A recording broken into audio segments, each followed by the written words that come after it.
आङो खौरांगिरि ससियेल मिडियानि खौरांगिरि फंबायमोननि सिगां आंनि गोसो गोरबोनि साबायखर बावनाय थाबाय आरो आंनि अननायखौ होग्रोनाय जाबाय आरो लोगोसे आंनि बर' बाथारमारि गामिनि साफ्रोमबो रायजो राजा आरो जे केस बा जोंनि भिक्टिम जाय टर्चार खालामजानाय बिनिसिमबो आंनि अननायखौ जासिनाय जाबाय। दा दिनै आङो जोंनि बे बर' बाथारमारि गामिनि जानानै बा गावबुरा जानानै आरो रायजो राजाफोरखौ लानानै दिनै जोंहा मोनहासार ब्रह्म जे बिथांखौ जे दाखालि थांनाय 3 थारिख मोनानि 2टा बाजियाव जे बेखौ माखासे दस्त चक्र बा गाज्रि गोसोनि मानसिफ्रा थिखोनानै लांनानै बुग्लिहैदों, लोगोसे आर्म्सखौ लानानै बेखौ थिखोनानै लांनाय जादों। जों बेखौ दिनै दा क्लियार मोनबाय। दा बे टर्चारनि सायाव जों गामिनि जानानै बेखौ गामिनिफ्राय बयबो रायजो राजाया थांखि लादों। बिनि केसाव जों जरित माने गोसो मोदोमै जों बेखौ मदद होगोन, बेखौ जों थांखि लानाय जादों। दा जोंहा बेखौ मोनसे खावलायनो लुबैदों आङो, जाहाथे जाय मानसिफ्रा जाय व्यक्तिफ्रा बेखौ टर्चार खालामदों बे बिथांमोना जोंनाव जाहाथे इयुनाव जाहाथे बेबादि सोरखौबाबो आरो जुदि बिदि टर्चार खालामा, आं बेखौ गोख्रोङै निन्दा खालामो। माने जाहाथे बेबादि इयुनाव आरो जाहाथे सोरखौबाबो जाहाथे जाया, बे घटनाया जाहाथे बिदि जाया। जोङो खिन्थु बिनि सायाव बिसोरखौ जों ओरैनो नागारनाय नङा। जों बेखौ गामिनिफ्राय बेखौ जों थिरांथा लाबाय। जोंनो बिनि थाखाय बिसार नांगौ। जिखि जाया मानो गामिया बेजों बिनि बिसाराव अहरह जों हेफाजाब होगोन। बेखौ आङो गामिनि जानानै बा जोंनि रायजो राजा जानानै जों बेखौ थांखि लाखाबाय। आं बेखौ बे मिडियानि गेजेरजों नोंथांमोननिसिम बुंनाय जाबाय। थांनायखौ आङो बेखौ साननैसोनि उनाव मोनसे मेम'रेन्डाम बायदि मोनसे लिरनानै एसपिनो गथायनाय जागोन। बेखौ गामिनि रायजो राजाखौ लानानै एसपिनिसिम थांनाय जागोन, जाहाथे बे केसा जिहेथु 72 घन्टा जानायसै, बिनि सायाव बिसोरो दासिमबो बे केसखौ माने दासिमबो गुरुत्त होआखै। दा जोंनि भिक्टिमनि सायाव बिसोरो भिक्टिमखौसो बुंनो थाङोबा बेखौसो माने दसि खालामनो नागिरगासिनो जों बेबायदि लाइनाव नुहुरदों आरो दा बिनि थाखायनो जों दिनै बे प्रेस मिडियाखौ लानांगौ बायध' जादों आरो दा जों गामिनिफ्रायबो बेखौ प्रेस मिडियानि गेजेरजों बुंनांगौ बायध' जादों आरो दा जाहाथे जोंनि बे केसखौ इमिडियेट जाहाथे एक्सन लायो, बेखौ जों गामिनिफ्राय खावलायहरदों। माने एडमिनिस्ट्रेसन फारसेनिसिम आरो जाहाथे जाहाथे बे न्याय मोनो। दिनैहाय जुदि सासे अस्त्र गैयै मानसि, जिहेतु सामान्य केस, बुलायनायबो जायाखै, एक्सिडेन्टबो जायाखै, जाहांसो जादों, बेखौनो लानानै जुदि बिदि गिदिर केस खालामनाया बिसिनि बे मोनसे गिदिर क्राइम। बुंनो थाङोबा बिराद गिदिर क्राइम खालामदों बिसोरो, माने एटेम्प्ट टु मार्डार। बिसोरो बुंनो थाङोबा एटेम्प्ट टु मार्डार खालामनो नागिरदोंमोन बिसोरो।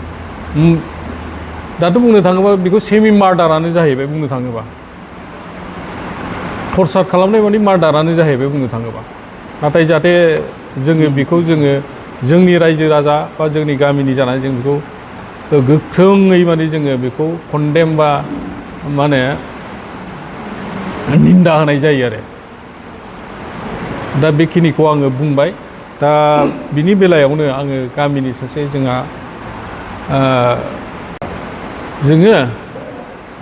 निमाहा होनाय माने बेथ' बुंनो थाङोबा निमाहा होथावानो नङा। बुंनो थाङोबा दा दिनैहाय बे निमाहा होनाया व्यक्तिनि सायाव सोनारबाय। व्यक्तिया जा खालामो बे व्यक्तिनि माबाजों थांनाय जागोन आरो गामिया आरो गांसोबादि दों नागारनाया बिसिनि खामानि नङामोन आरो जों व्यक्तिया जा डिसिसन लागोन बे व्यक्तिनि थागोन। खिन्थु जों व्यक्तिया जुदि माने निमाहा होयोबा व्यक्तिनि निमाहाजों जों थांगोन आरो जाय मानसिखौ टर्चार खालामदों बे टर्चार खालामग्राया निमाहा होबा बेजों निमाहा होयोबा बेजों जों थांगोन। persona প্রথমবারে অভিনন্দন জনাইছোঁ। যোৱাবাৰ আমাৰ বড়ো বাটাৰমাৰী গাঁৱৰ ১,৫০০ ব্ৰহ্মৰ মনসাছাৰ ব্ৰহ্মৰ এগেইনষ্টত যিটো ৩ তাৰিখত যিটো ঘটনা হৈ গৈছিলে, আমি যিটো ক্লুৰ পৰা গম পাইছোঁ, তেতিয়া NRLৰ ওচৰত তেতিয়া ঘটনাটো হৈছিলে। Date time that two person was there. They have also convinced Manhasar already that case was settled, both of them. After that, why they are chasing to Manhasar? It's the very great issue. There মানে বিশিনি সিহঁতৰ কেছটো হ'ল mainly kidnapping, টৰ্চাৰিং and আৰু যোৱাকালি যিটো আমি মিডিয়াত যিটো দেখা পাইছোঁ, মনসাছাৰত যিটো গাড়ী যিটো ডেষ্ট্ৰয় হোৱা নাই বুলি যিজন ব্যক্তিয়ে মনসাছাৰৰ লগত গৈছিলে, সিহঁতক কৈছিল যে একো হোৱাই নাই, মনসাছাৰত গাড়ী কোনো ডেমেজ হোৱা নাই। কিন্তু এইটো ভুল। মনসাছাৰৰ যিটো গাড়ী অলৰেডি ধ্বংস হৈছিলে, এওঁ মানে তেতিয়াই মানে গ্লাছ টাছ ভাঙি গৈছিলে, তেতিয়া আহিছিলে। সেই ক্ষেত্ৰত আমি এজ এ বড়ো বাটাৰমাৰী গাঁৱৰ পৰা তীব্ৰ নিন্দা কৰোঁ।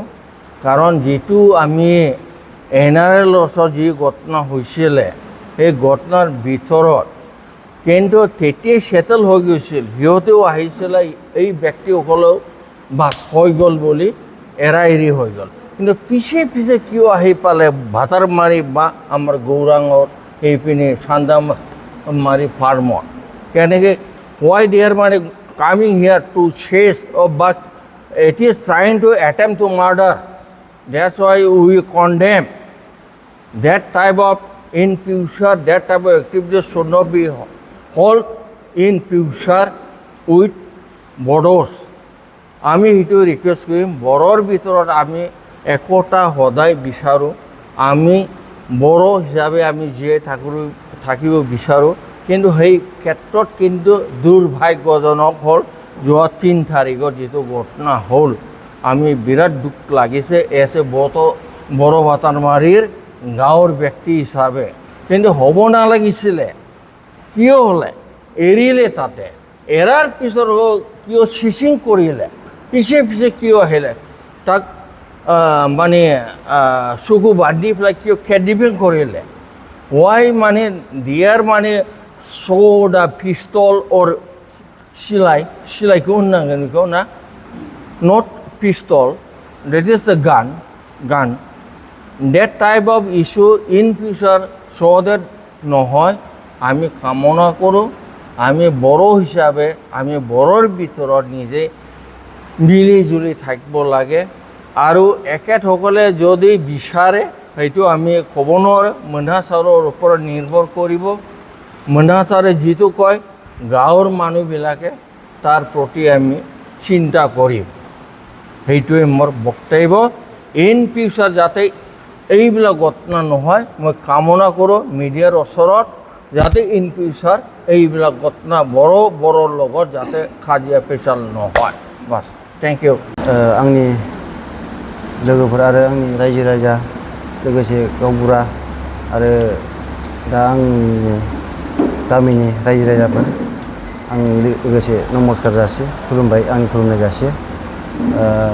माखासे आंनि दाख्लैनि जानानै थांनाय जाथाय बेखौ आं 3 तारिखनि घटना बेखौ आं दा रायजो राजाखौ लानानै जुथुमनाय जादों। दा बेनो जाहैबाय खोथाया, माने आंखौ माखासे नंखाय खोथा बुंगासिनो। दा बेखौनो आं दा फोरमायनो सानदों रायजो राजाफोरनो।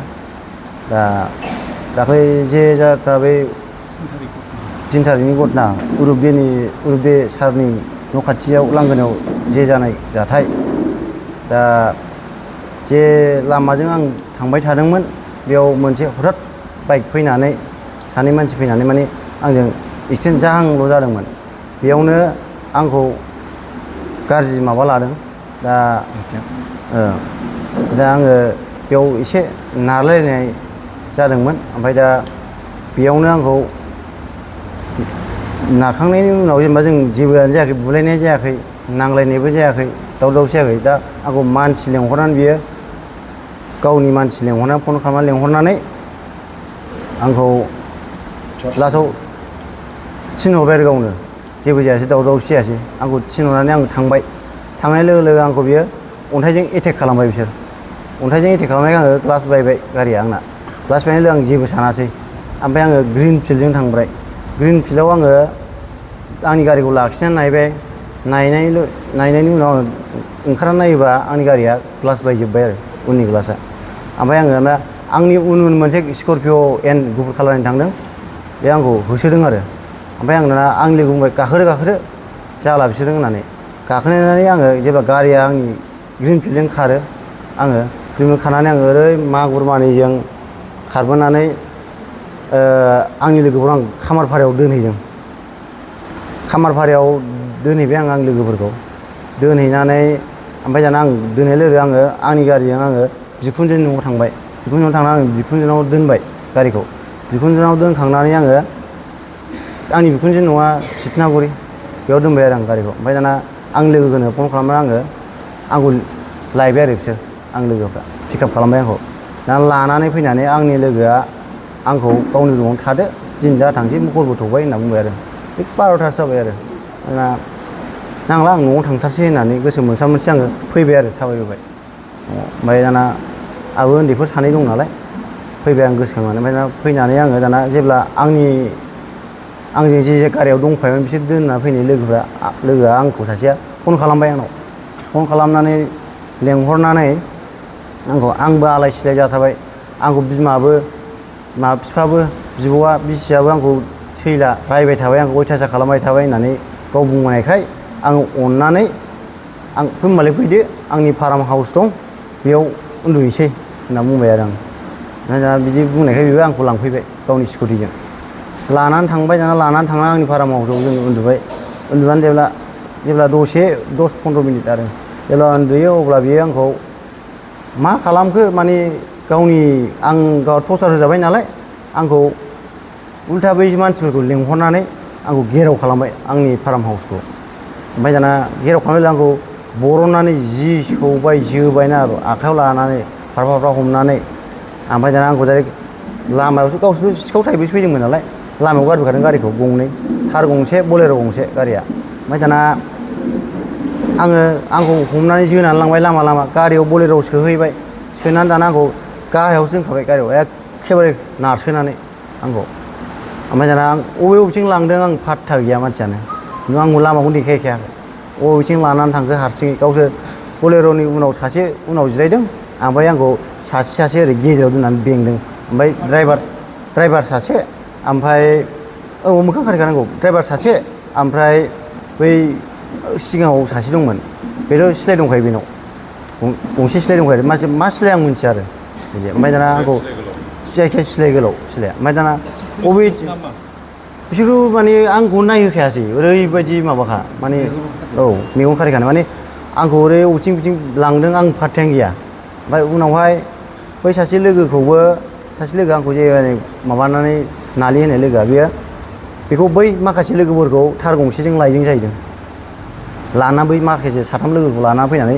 बिसोरखौबो बेयाव लाबोनानै बुफैबाय आंनि फारामाव आंखौ जेब्ला ओरै गिदिं लानानै फैनानै बुनानै लाना फैयो फारामनि लांगोनायाव लाखिफैनानै आंखौ बोख्लायनानै जायगायावनो बिराद होबाय आरो लावथिजों दोखो बुबाय आंनि लोगोफोरखौ बुजोबदों गासिखौबो बाहेरायावसोमोन माने आङो माखासे माबा खालामनो थाखाय आं बाहेरायाव ओंखारदोंमोन खामानि दंमोन नालाय आंनाव मानो गावसोर दायनिगिरि नङाबा आंनाव मानो फैखो कमप्रमाइस खालामनो ओमफ्राय दा आंनाव कल रेकर्डिंबो दं बिसोरनि ओमफ्राय दा आरो नेक्स्ट टाइम उनावहाय 3-4 घन्टासो थाना आंनाव आरो कल हरबावदों बिसोर ओमफ्राय दाना कल हरना बुंबावबाय आंखौ आंखौल' मोना होनना मिथिबाय नालाय मोना होनना आं बुंबाय आरो आं उमुक होननानै ओमफ्राय दाना मा होननानै माने नोंजों एसे रायज्लायनोमोन मानोमोन आं बुंदों जाय आंखौ बुग्रा बेनो रायज्लायनो हो आंखौ सोर बुवामोन बेनो रायज्लायनो हो होनना बुंदोंमोन बिसोरथ' एसे साइडआवसो दं मायावसो दं बिदि होनदों आरो बिसोर दा होमबालाय आंनो बे मानसिखौ कल हरो आंनो बे गियान बसुमतारी बेनि नामखौल' मिथियो आं दा आं जायखौ केस होदों बेनि नामाव बे आंखौ बुदों गियान बसुमतारीया ओमफ्राय बे बिराद गोलाव लावथि बिराद गिदिर लावथि बुदों आंखौ माने आंनि मोदोमाव गासिबो देहाया माने मोजां नङा आरो आं ओंखायनो माने केस होनाया साननैजों हैनाय जादों आं बिसनानिफ्राय सिखारनो हायैनि खार'नाव आं हैनो हायाखै थानासिम थांनो हायाखै बिदि जादों आरो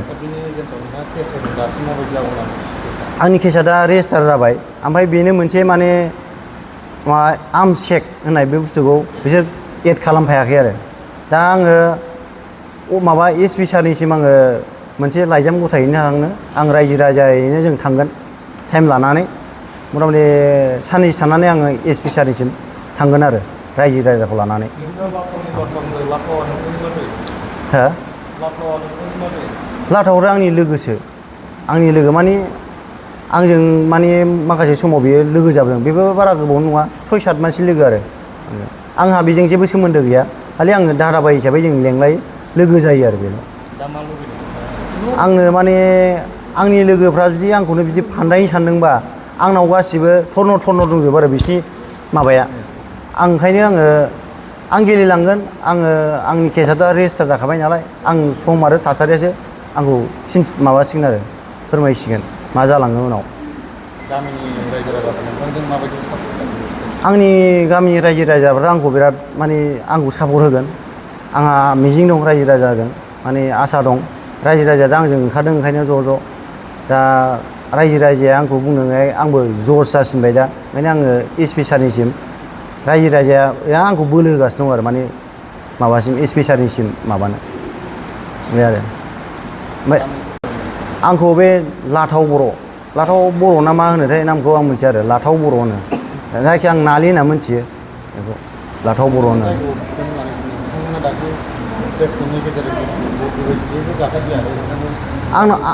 आंनाव बिनि मेडिकेल रिपर्ट दं असि सारा साइन होदों बाव असि सारनि साइन दं डक्टरनि साइन दङ मेडिकेल ट्रिटमेन्ट जानाय दं बेनाव बिनि आंनाव दंजोबो आरो गासिबो आं बेखौ होजोबगोन नोंसिनो होजोबगोन आं बेखौ आरो नोङो बेनाव बिसोरखौ माबा खालामनाय दं असि सारनाव दं बे रेकर्डिंआ कुइसन खालामनाया मा जायामोन मा खालामामोन गावनो प्रुफ होजोबदों सिलाइनि नामखौ गावनो मोनथियो गावनो होजोबदों बे स्टेटमेन्ट सारनो असि सारनो बेनि गोसोखौ आं मथे बिसोरनि माबा मोनसे माबा मोनदों खोमा आंनि आइडिया आरो आंनि लोगोआ आंखौनो फान्दायनो हादों दा आंनि आइडिया बे माबा मोनसे मोनदों नङाबा गाव टर्चार खालामजादों ओंखायनो आंखौ उल्था बुंनांगौ जादों आंनाव प्रुफ दंजोबो आंनाव दा कल रेकर्डिंबो दं बिसोर आंनाव मानि थाखाय फैया दाख्लै आंनाव मैया आंथ' बेखौ सिनाया आं माने एखमबा फेसबुकाव नुलाबायोमोन आरो गियान बसुमतारीखौ बेखौ आं दा खोनानायाव दतमानि होनदों माने खोनानायाव माने गावनिबो फंबाय प्रकाश दानि बिटिसिनि EM बेनिबो फंबाय होननाय खोनादों सोरबा बुङो फंबाय नङाबो होनो बिदि आरो आंनि खोनानायावसो आं सिनायला जेबो बेजों आंहा जेबो सोमोन्दोबो गैया जेबो लेना देनाबो गैया आं बेजों खुनु शेयारबो खालामलाया आरो बेबायदियाव दंमोन आङो न्यायनि थाखाय जोबथासिम जुजिगोना सियर बेयो आंनि थाखाय आं रायजो राजाखौ लानानैनो आंनि गोग्गानाय